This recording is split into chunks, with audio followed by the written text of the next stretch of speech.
자, 이 두 사람이 진짜 갈등을 빚고 있는 건가 아니면 약속 대련일까?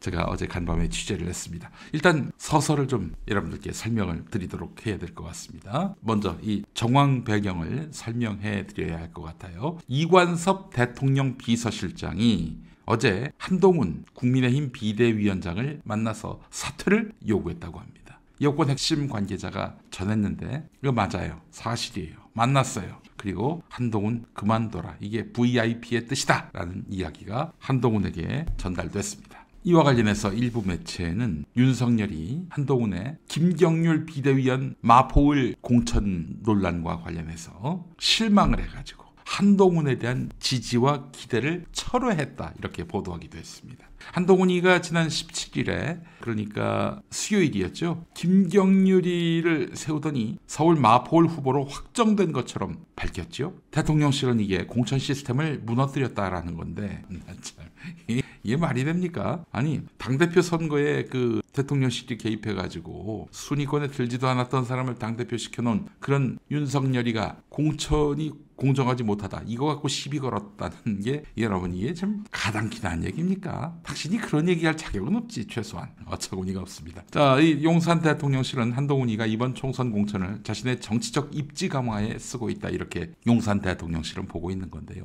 물론 한동훈이가 잘한 건 없습니다. 비대위원장, 사실상 당대표인데 당 지도부를 할 수 있는 비대위원회 출마할 곳을 당사자와 늦은 밤 전화로 논의한 다음 그 다음날 발표하는 게 이게 김경률만이 아니었어요. 게다가 당 공천관리위원회가 시스템 공천을 표방하면서 경선 룰을 확정 발표하고 18시간 만에 한동훈이가 이걸 뒤집은 거죠. 아니 당 공천관리위원회가 시스템 공천으로 하겠다. 누구는 봐주고 누구는 안 봐주고 그런 거 없이 시스템에 따라서 공천 여부를 결정하겠다. 그랬는데 18시간 만에 시스템을 거치지도 않고 한동훈이가 손들어서 얘 어때요? 얘가 잘할 것 같지 않아요? 이러면서 사실상 공천을 줬습니다. 이게 사실 그 김경률만이 아니에요. 이재명 더불어민주당 대표 지역구인 인천 계양을에서도 비슷한 일이 벌어졌습니다. 지난 16일이었는데 인천 시당 행사에서 한동훈이가 원희룡 전 국토교통부 장관을 무대 위로 불러서 이재명 대표가 출마하는 지역이라면 정정당당하게 승부하고 싶어하는 분이라면서 원희룡을 소개했습니다. 계양을 출마를 공식화한 건데 당사자인 원희룡은 행사 후에 기자들과 만나서 어제 15일에 한동훈에게 전화로 내 뜻을 얘기했다라고 말했습니다. 그러니까 전날에 통화를 하고 그 이튿날에 한동훈이가 이 사람이 적임자다라고 얘기를 한 거란 말이죠. 사실상 공천을 줬단 말이죠. 전날 통화하고 그 이튿날 공천을 주고 이게 김경률만이 아니라 원희룡도 그랬다는 겁니다. 여러분 이 비슷한 일이 또 있었어요. 지난 1월 2일에 경기도 수원에서 경기도당 신년 인사회가 열렸는데 박문규 전 산업통상자원부 장관을 한동훈이가 단상에 세웁니다. 근데 이제 박문규 이 사람은요 전날 산업통상자원부 장관을 그만뒀어요. 그리고 그 이튿날 경기도당 신년회에 왔고 단상에 이렇게 한동훈에 의해서 불려나갔습니다. 이 사람은 수원병, 수원 8달구에 출마할 예정이었는데 그 자리에는 수원 8달구 출마를 준비하고 있던 김용남 전 의원, 지금은 이제 국민의힘을 탈당했습니다만은 김용남 전 의원이 있었거든요. 근데 김용남 전 의원이 있는데 그 자리에서 한동훈이가 박문규를 세우더니 격하게 악수를 하면서 내가 낙점한 사람이다. 이런 식으로 그 모인 사람들한테 그렇게 인식을 시켰어요. 잔뜩 또 축혀 세우고. 그래서 이제 그 자리가 끝나고 단상에서 내려온 박문규한테 이 수원병의 경쟁자인 김용남 전 의원이 가서 물어봤다고 합니다. 당신 입당했냐고. 뭐라고 답을 했을까요? 박문규가? 아니요. 입당도 안 했는데 이 사람을 공천을 한 거예요. 한마디로. 얼마나 빡칩니까 이게. 이렇게 원희룡, 박문규 때는 대통령실이 가만히 있었습니다. 문제 삼지 않았어요. 이 공천 시스템대로 간다더니 왜 네 멋대로 하냐라는 질타가 나오지 않았습니다. 그러다가 김경률을 서울 마포을 민주당 정청래 경쟁자로 세우려고 하니까 이때 발끈을 냈습니다. 이용 의원이라고 있습니다. 이 사람은 지난 대선 당시에 윤석열의 수행팀장을 맡았고요. 대표적인 친윤계입니다. 초선인데 아주 윤석열의 정치적 경호실장이다 해도 과언이 아닌 사람인데 이 이용희가 국민의힘 의원 단체 카카오톡 대화방에 윤 대통령의 한 위원장 지지 철회, 윤석열이가 한동훈에 대한 지지와 기대를 철회한다 이런 취지의 언론 보도 그런 기사를 그 방에 올렸습니다. 대표적인 친윤계요 윤석열의 정치적 경호실장이 이런 기사를 링크해서 채팅방에 올렸다. 이거는 보통 문제가 아닌 거죠. 보통 시그널이 아니죠. 자, 진짜 대통령실은 김경률 공천 때문에 분노했을까? 원칙과 상식을 깼다면서 윤석열이 분노한 것일까? 그건 이제 표면적인 이유고요. 실상은 김경률이가 연일 김건희를 공격한 게 대통령실의 반발을 불렀다는 겁니다. 김건희의 반발을 불렀겠지, 이 인간들아. 지난 17일에 그 김경률이 유튜브에 출연해서 윤석열과 김건희의 사과를 요구하면서 프랑스 혁명이 왜 일어났을까? 당시 마리 앙뚜아네트의 사치, 난잡한 사생활이 하나하나 드러나면서 국민 감정이 폭발한 것이다. 이렇게 얘기를 했습니다. 자, 이 발언이 포털에서 크게 회자됐죠. 대통령실과 친윤계의 강한 반발을 샀습니다. 한 국민의힘 중진 의원은 한겨레에다가 이런 말을 했습니다. 김경률 문제를 표면적으로 문제 삼는 건데 그게 사퇴할 정도는 아니지 않는가? 아직 공천을 한 것도 아닌데 왜 벌써부터 공천 주겠다라고 한동훈이 얘기한 것도 아닌데 이거 갖고 시비를 거냐? 또 비대위원장 얼마나 됐다고 한 달도 안 됐는데 그만둬라 마라. 이건 좀 대오바 아니냐? 이런 얘기를 했다고 합니다. 결국 김건희 문제라는 거예요. 김건희 문제. 자, 그런데 중앙일보를 보니까 한 초선위원회 그런 말이 있습니다. 김경률이 한동훈을 대신해서 배드캅 역할을 하는 것이다. 이렇게 이야기한 대목이 나와요. 한동훈이 김경률의 발언을 제지하지 않은 걸 보면서 한동훈의 진짜 입은 김경률이라는 이야기가 나온다라고 말을 했습니다. 김경률과 영입 인사들이 언론 인터뷰를 통해서 김건희 사과를 주장한 데 대해서 한동훈이 발언한 게 있죠. 뭐라고 발언했습니까? 국민의힘은 다양한 의견을 가진 사람이 모인 곳이다. 이렇게 말했다는 겁니다.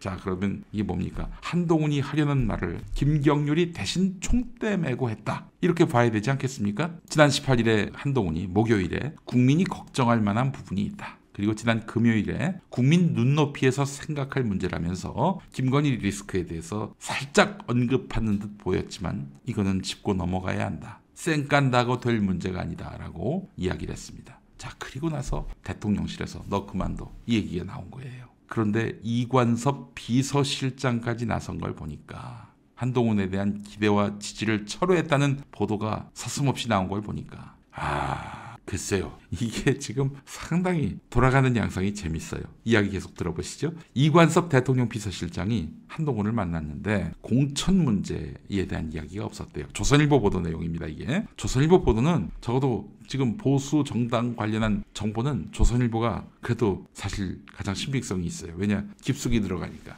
그 내부에 또 조선일보 인맥들이 많으니까. 그러니까 이관섭하고 한동훈이가 만났을 때 아니 어떻게 그런 식으로 시스템 공천한다는 약속을 해놓고 말을 뒤집냐 이런 얘기는 거의 안 나왔고 김건희 문제가 주로 거론됐다는 겁니다. 김건희는 건들지 말라. 근데 이게 말이죠. 조중동도 동의하지 않는 바예요. 대통령실 입장에 대해서. 동아일보 정용관 논설위원 오늘 칼럼 실렸는데 당사자가 육성으로 정직하게 경위를 설명하고 사과할 건 사과하고 국민의 한 사람으로서 합당한 처분을 받겠다고 하면 될 일 아닌가. 명품백 사건은 통치의 문제도 아니고 대통령 배우자의 사력 입지 못한 행동, 보조와 기능의 마비 이것이 문제다. 웃기고 있네. 이게 어떻게 대통령과 무관한 일이니 이게? 아니 받은 걸 알았으면 즉각 돌려줘야 되는데 아직도 돌려주지 않잖아. 근데 어떻게 대통령의 문제가 아니야? 청탁금지법에 정면으로 위배가 되는데. 하여간 이렇게 동아일보는 또 윤석열을 두둔하고 있어요. 자, 그러나 윤석열을 차라리 디스하는 게 낫지 김건희를 디스하는 거는 정말 영린을 건드리는 겁니다. 동아일보도 지금 아주 막 나가고 있어요. 자, 동아일보 정용관 논설위원. 이 단순한 문제 하나 풀지 못하고 국민 걱정을 언급한 한동훈과 용산이 정면 충돌하는 상황까지 벌어지고 있으니 어이가 없다. 이런 얘기를 했습니다. 조선일보 사설도 보겠습니다. 많은 국민이 김건희 문제에 대해서 비판적 시각을 갖고 있는 것 또한 사실이다. 이 문제를 어떻게 해소할지 대통령과 한동훈이 머리를 맞대고 논의할 줄 알았는데 일이 최악의 방향으로 번지는 듯하다. 만약 한동훈이 물러나면 윤 대통령 취임 후 2년도 안 돼서 이준석, 김기현 전 대표에 이어서 세 번째로 여당 대표가 사퇴하는 사태가 생긴다. 안보 경제 위기 속에 집권당의 이런 초유의 모습이 국민에게 대한 도리일 수 있겠는가. 자, 지금 조중동은 한동훈 편이에요. 한마디로. 누차 말씀드렸죠. 조중동 재벌은 윤석열은 어렵다. 빨리 한동훈이가 윤석열과 차별화를 해서 재집권의 기틀을 마련해 놔야지 윤석열 쫓아갔다가는 망한다. 이렇게 보고 있는 것 같아요. 자, 그런데 대통령실은 김건희 의혹과 관련해서 함정을 파서 궁지에 몰아넣겠다는 계획하에 진행된 그런 정치 공작이다. 이런 입장을 유지하고 있습니다. 자, 그러나 말씀드린 대로 김건희의 행위는 청탁금지법 위반 혐의가 뚜렷합니다. 윤석열도 서면 신고, 반환 이런 의무를 이행하지 않습니다. 청탁금지법에 따르면 배우자가 이런 부정한 선물을 받았을 경우 즉각 돌려줘야 한다라고 되어 있는데 받은 때가 재작년 9월인데 아직도 지금 반환을 안 하고 있어요. 이미 11월 말에 그렇게 요란하게 보도가 됐는데도 돌려줬다는 얘기가 없어. 전화 한 통 안 왔다는 거 아닙니까? 명품백을 건네준 최재형 목사님한테. 그럼 윤석열 너도 지금 청탁금지법 위반이야. 자, 근데 말이죠. 검찰이 지금 수사부서에 배당을 했는데 수사를 안 하고 있습니다.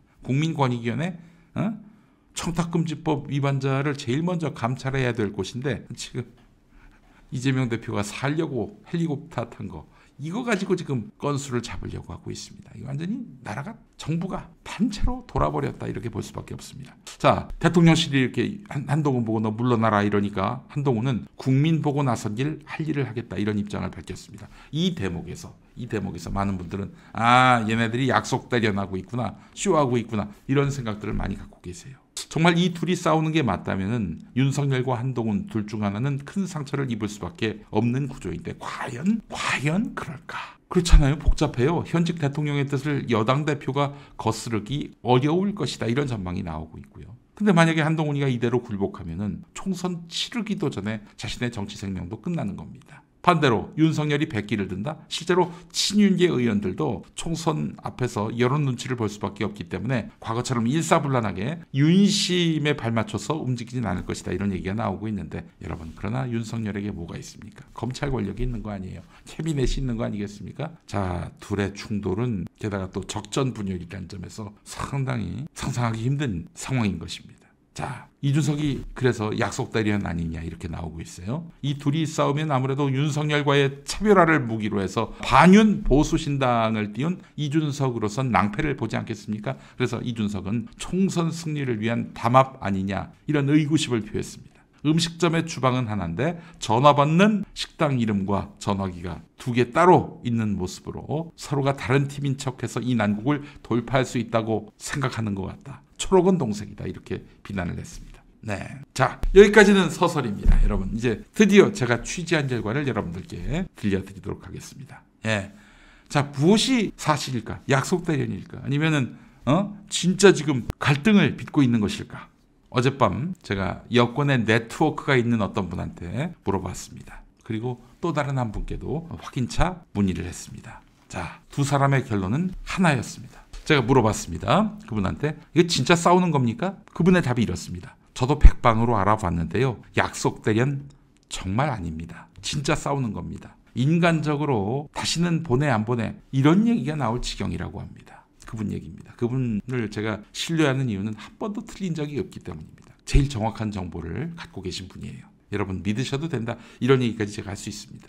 계속 질문 또 답변 들어보시죠. 김건희 때문이죠? 제가 물어봤습니다. 김건희 때문이죠? 그랬더니 그분이 네 맞습니다. 사실 약속 대련을 해서 한동훈이 윤에게 대들고 윤석열에게 대들고 당정 분리한 다음에 수도권 민심을 끌어올리는 전략이 베스트이긴 하지요. 그런데 그런 전략을 짤 머리를 갖고 있는 사람들이 아닙니다. 그리고 한동훈이가 예컨대 이제 김건희한테 누님 이번에 좀 저희가 들이받는 그런 모양새를 취하더라도 이해하십시오. 이다 총선에서 우리가 이기기 위한 전략입니다. 라고 얘기했을 때 그걸 수용할 윤석열, 김건희가 아니라는 거예요. 윤석열과 한동훈이 진짜 싸우는 거라면은 윤석열이가 가만 두겠습니까? 제가 물어봤습니다. 자, 그분 답변이 어떻게 돌아왔느냐. 저게 나경원 찍어냈을 때와 같은 방법이거든요. 그러니까 오늘부터 이용 최춘식을 필두로 해서 한동훈 흔들기에 들어갈 것입니다. 오늘도 그러니까 어제죠. 이용이 텔방에 올린 저 뉴스 용산이 작업한 기사입니다. 예, 제 주장이 아니라 그분의 이야기입니다. 그 쿠키뉴스 기사죠. 쿠키뉴스 기사 그거는 용산이 작업한 기사입니다. 이런 얘기를 하시네요. 저는 그런지 안 그런지 모르겠습니다. 그러나 그렇게 얘기를 하고 있습니다. 제가 그래서 물어봤습니다. 한동훈이 버틸까 모르겠네요. 자, 한동훈이 버틸까 모르겠네요. 이렇게 물어봤는데 아직 그 답변을 추가로 더 하셨는데 받아쓰기 잘할 언론을 지금 대통령실 아무개가 컨택했고 그렇게 해서 그 기사를 야 너희도 써 해가지고 여러 군데 언론이 받아쓴 것이다. 이런 얘기를 하면서 정말 지금의 그 용산 대통령실이 아수라판이다. 이렇게 얘기를 합니다. 그래서 제가 물어봤습니다. 또 당대표를 갈아치울까요? 그랬더니 그분 답변이 비대위인데 비대위를 비대위로 대체할 수 없으니 아마 선대위로 대체하겠지요. 한동훈을 배제시킬 것입니다. 선대위에서. 이런 얘기를 하십니다. 자, 그래서 제가 물어봤습니다. 저는 이건 김건희 때문이라고 봅니다. 김건희 명품백으로 인해서 수도권에서 김건희 리스크가 커지는 바람에 한동훈과 그 측근들이 김건희의 그 책임 있는 행동을 요구한 것인데 이에 대해서 김건희가 발끈했고 그래서 윤석열 머리 위에 있는 김건희가 한동훈 제거하라고 요구한 것이 아니겠는가 이렇게 추정해 봅니다라고 얘기를 했어요. 그랬더니 그분이 100%입니다. 이렇게 얘기하시네요. 자, 그러면서 여러분 이거 아마 어디서도 들으실 수 없을 얘기일 텐데 지난 연말에 말이죠. 지난 연말에 윤석열의 법조 선배들 그러니까 이제 자기를 좋아하는 뭐 판검사 선배들을 한자리에 불러 모았다고 합니다. 윤석열이가 지난해 말에 송년 모임을 한 거죠. 그때 이 법조 선배들이 한 말이 이겁니다. 여사 리스크를 털고 가야 한다. 총선에서 이기려면 여사 리스크를 털고 가야 한다. 김건희 리스크를 털고 가야 한다. 이런 말을 했는데 그때 윤석열이가 잔을 들고 창가로 가더니 제 마음대로 안 됩니다. 선배님들. 제 마음대로 안 됩니다. 선배님들. 이런 말을 했다고 합니다. 이 멤버 중에는 국민의힘 현재 공천관리위원장 또 방송통신위원장이 된 김홍일도 포함됐다는 썰이 있다라고 얘기를 하시더군요. 그럼 만약에 한동훈이가 지금 버틴다는 거 아닙니까? 자기는 뭐 국민만 보고 간다고 얘기를 했는데 그럼 어떻게 하겠는가? 그래서 이런 시나리오가 나온다고 합니다. 한동훈이가 끝내 나는 물러나지 않는다. 원칙대로 간다. 이렇게 나올 경우 흐름 좋다. 타이밍 좋다 해서 윤석열과 이참에 차별화를 해서 대권까지 길을 닫겠다. 이런 마음을 먹는다면 그러면 윤석열은 어떻게 할 것인가 여쭤봤더니 이런 시나리오가 나옵니다. 한동훈이 버티면 친윤들이 집단 탈당을 한다는 거죠. 그리고 예전에 2004년 기억하십니까? 그때 민주당 내에 노무현 대통령과 뜻을 같이 하는 사람들이 신당을 만들었잖아요. 그게 열린우리당이고. 이런 열린우리당 모델로 윤석열 신당을 만들려 할 것이다. 이런 얘기가 나오고 있습니다. 자, 그래요. 여러분, 안 믿으셔도 됩니다. 저도 이건 무슨 사실이라고 제가 얘기하는 건 아니에요. 그러나 제가 굉장히 신이 많은 정보통으로부터 들은 얘기입니다. 믿으셔도 되고 안 믿으셔도 되고 약속대련 아니냐 이렇게 보시는 분들 네, 존중합니다. 그렇게 생각할 수 있어요. 또 그렇게 생각한들 손해볼 게 전혀 없습니다. 예, 그렇기 때문에 여러분들이 이 상황을 파악하시는 데 있어서 아, 이런 견해도 있구나 라고 보시면 되겠습니다. 아, 그런데 정말 웃기네요. 잔을 들고 창가로 가서 제 마음대로 안 됩니다, 선배님들. 이런 얘기를 했다는 겁니다. 자, 정리하겠습니다. 현재 흐름으로 보자면 윤석열과 한동훈이 지금 김건희 리스크 때문에 충돌을 빚고 있고 지금 철저히 김건희의 이익을 대변하고 있는 윤석열은 여차하면 한동훈을 날릴 뜻도 갖고 있다. 자, 한동훈으로서는 정치를 하려면 어느 순간에 가서는 윤석열과 충돌해야 하는데 한동훈이가 약점이 없는 사람도 아니고 뭐 그렇다고 해서 한동훈이 또 윤석열 약점을 모르겠습니까? 많이 알 텐데. 자, 그래서 지금 여권이 완전히 아수라판이 돼가고 있다 라고 보시면 될 것 같습니다. 자, 한번 보시죠. 앞으로 진짜 둘이 제대로 붙는지 어느 순간에 가가지고 봉합할지 보시면 될 것 같고요. 하여간 참 재밌는 게 정치입니다. 예, 지금 이런 상태라는 거죠. 다시 한번 정리하자면 앞으로 보내 안 보내 하는 정도까지 지금 감정이 상했다. 예, 그렇습니다. 한마디로 말해서 여권에서는 김건희를 언급하는 것 자체가 이거는 반역입니다. 반역. 금기 정도가 아니라 반역이에요. 그렇기 때문에 야당은 어떻게 해야 합니까? 김건희를 갖고 더욱 흔들어야죠. 자, 이렇게 되면은 이렇게 될수록 김건희 특검법은 재의결될 확률이 높아지게 되겠네요. 그렇잖아요. 김건희 리스크를 떠안고 갈 수 없다. 이게 그 국민의힘 내부에 합의된 그런 정서라면은 뭐 잘 됐네요. 예. 뭐 재의결 뭐 여러 고생할 필요 없이 쉽게 통과가 될 수 있겠다라는 생각을 해봅니다. 예.